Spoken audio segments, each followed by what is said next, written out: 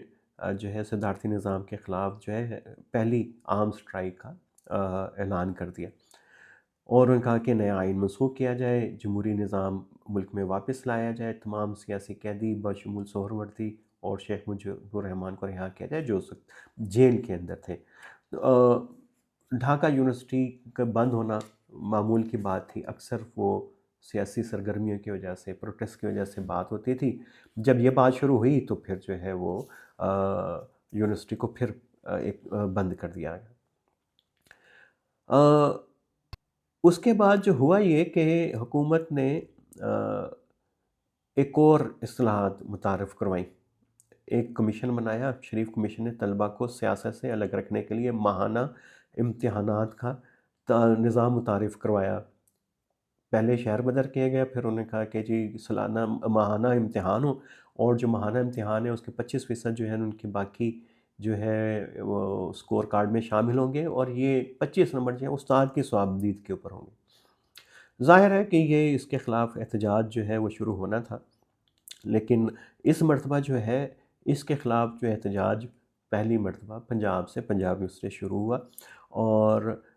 September 1963 میں Punjab university اور لاہور کے تمام کالجوں کے نمائندوں نے مل کر یونیورسٹی آرڈیننس تنسیق کمیٹی کے قیام کا اعلان کیا، اور اس کمیٹی میں طلباء کا تعلق ظاہر ہے بائیں بازو سے تھا، اور لیکن اس میں دائیں بازو یعنی کہ اسلامی تنظیمیں، رائٹ ونگ کی تنظیمیں بھی اس میں شامل تھیں، تو وہ سب نے مل کے جو ہے یہ ایک پوری تحریک چلائی تھی اس کے خلاف۔